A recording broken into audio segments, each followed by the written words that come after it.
Okay, so the last thing we're going to get through is just this page individually. So uh it's the ideal of stress versus strain. So the stress is how much at how much force basically you place on an object, and the strain is how much it changes.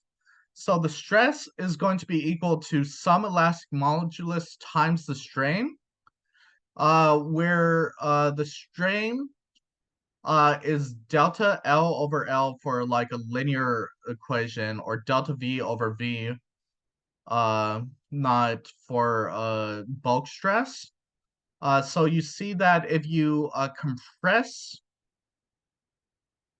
the value, if you compress this linear cylinder, then that's going to cause there to be a delta L. Uh, yeah, that's going to cause there to be like a bit of compression. And this delta L over L naught is going to be the strain that you cause. And the stress is how much force perpendicular to the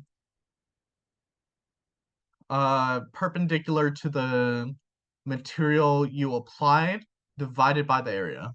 And then for the bulk stress, it's just the change in the pressure, which is also the force perpendicular to what you applied divided by area over times delta V over V naught. And then so for these two, you have Young's modulus, which is Y, is going to be equal to this equation because it's just tensile stress divided by the strain. And then bulk stress divided by the strain is going to be delta V, or delta P times V naught over delta V. And it's going to be negative, and just to keep the sign straight, so that a positive change in pressure is equal to a negative chain or strain. So in order to keep the sign straight, we just have this negative, so that B is a positive value. And then shear stress is, instead of pressing down and like compressing or depress or uncompressing, it's when you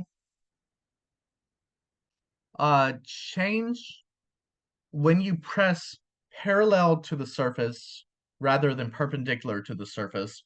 And that is going to cause the atoms, like the stacks of atoms, you have them like this. You press parallel to the surface, and then one of them is going to the ones nearest to where you press are going to move to the side a little bit, and that's going to be a shear strain.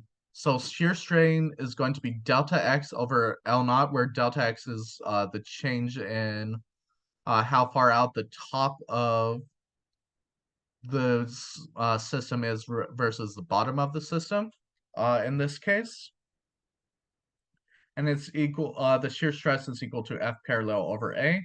So the shear modulus is just going to be F parallel over A times L naught over delta X. And then that's basically all you need to know about stress. Okay, have a nice weekend.